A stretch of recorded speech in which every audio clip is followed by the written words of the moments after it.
Hello friends, आज हम बात करने जा रहे हैं हमारे हाई स्कूल जो डॉक्टर राजेंद्र प्रसाद के बड़े भाई महेंद्र बाबू के नाम पे है। ये स्कूल बहुत ही फेमस है और इस स्कूल से हमारी बहुत सारी यादें जुड़ी हैं। तो आज मैं उन्हीं यादों को ताज़ा करने के लिए हमारे सहपाठी जो हमारे स्कूल के छात्र हैं, हम साथ में बैठते थे एक ही क्लासरूम में, तो मैं आज उनसे कुछ पूछना चाहता हूँ, मतलब अबाउट दिस, मतलब इस स्कूल के बारे में उन्होंने क्या फील किया और कैसे यहाँ पे अपना 2 साल निकाला 9th और 10th क्लास में। तो आप मुझे बता सकते हैं लाइक क्या फीलिंग्स है स्टार्ट से जब आप इस स्कूल में आए और आपको क्या क्या मतलब आपके अंदर बदलाव महसूस हुआ और कैसे इतना कुछ 2 साल आपने निकाला इस स्कूल में। हेलो माय डियर फ्रेंड्स, मेरा नाम रवि रंजन है और ये मेरे दोस्त आनंद है मेरे साथ। तो ये इस स्कूल के बारे में अब हम डिस्कस करेंगे थोड़ा सा, जो अपना एक्सपीरियंस है। बेसिकली हम लोग यहाँ 2010 के पास आउट हैं और जब हम इस स्कूल में इंटर किए थे, आए थे, तो वो समय था 2008 का। 9th क्लास में हमने एडमिशन लिया था। 9th क्लास में जब हम एडमिशन लिए थे तो इसी बगल के गाँव के स्कूल से हम पढ़े हैं।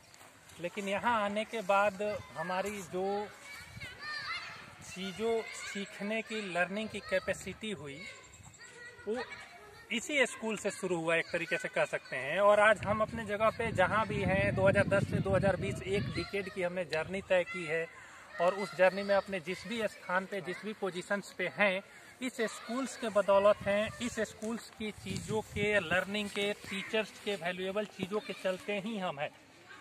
इस स्कूल्स के मैं थोड़ी यादों के बारे में बात करूंगा। जैसे हमारे टीचर्स, उस टाइम के टीचर्स हमारे इतने शानदार थे, इतने बेहतरीन टीचर्स थे, जो चीज़ों को जब एक्सप्लेन करते थे। आप ये कहना चाहते हैं कि आपको कौन से टीचर कौन सा सब्जेक्ट पढ़ाते हैं वो आपको याद है?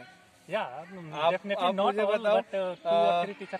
हिंदी कौन पढ़ाते थे? हिंदी हमारे यहाँ के एक बहुत ही शानदार और बेहतरीन टीचर थे, बाबू राम सर, और जो इस स्कूल के प्रिंसिपल थे। और बाबू राम सर की एक खासियत थी कि हिंदी पढ़ाने के साथ साथ वो जो उनका हिंदी के साथ एक जुड़ाव था, लगाव था, वो बहुत शानदार था। जब वो चीज़ों को पढ़ाते थे, मुझे भी याद है वो हर एक मतलब कोई भी सिनेरियो उस बुक में, हिंदी के बुक में, उस पर एक स्टोरी जरूर सुनाते थे, तो जिससे वो जो हिंदी का सब्जेक्ट था वो काफ़ी इंटरेस्टिंग हो जाता था।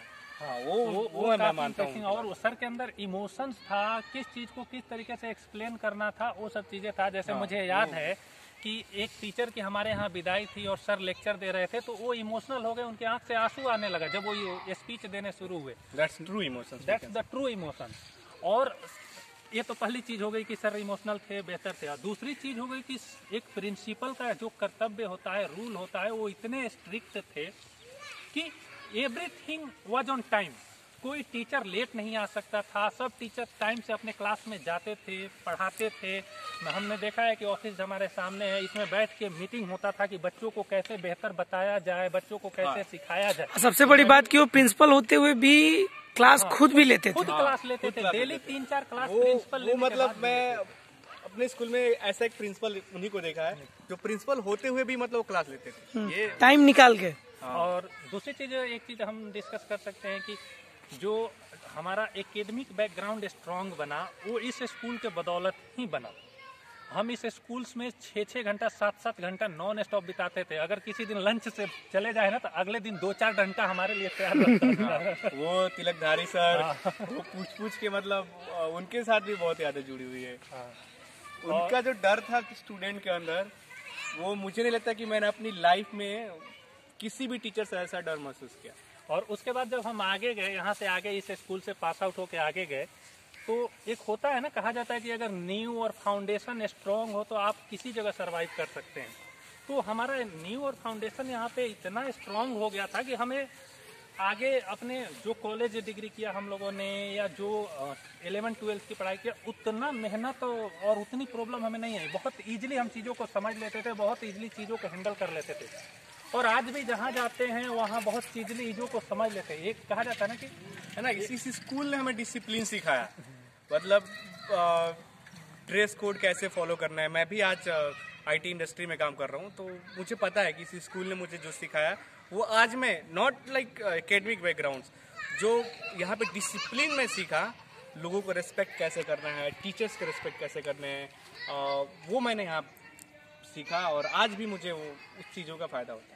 हाँ, वो डिसिप्लिन और वो चीज़ें, इसलिए इस स्कूल से हमारे इमोशंस भी जुड़े हैं। आज हम 10 साल बाद यहाँ हैं तो हमारे अंदर एक अजीब ही लग रहा है, मतलब अजीब एकदम से feelings है। लग रहा है ना हम 10 साल पीछे आ गए हैं और हमारी फिर से वो बचपन। और मैं आज भी मतलब यहाँ पे खड़ा होकर खुद को देख रहा हूँ तो मुझे लगता है ना कि हाँ मैं बुक लेके आ रहा हूँ, अपना झोला लेके उसमें किताब लेके आ रहा हूँ और मैं अपने क्लासरूम में अंदर जाना चाहता हूँ। मैं एक चीज बताना चाहूंगा, हमें आज भी याद है कि हम यहाँ बैठा करते थे, कभी कभी कुछ चीजें होती थी धूप में, बैठ के धूप में पढ़ते थे हम। उस जगह पे हम एक बार 5-7 लड़के, जो लड़का साइकिल चला रहा है, उस जगह पे 5-7 लड़के बैठ के हम लोग एक बार डिस्कस कर रहे थे चीजों को, लंच खा रहे थे।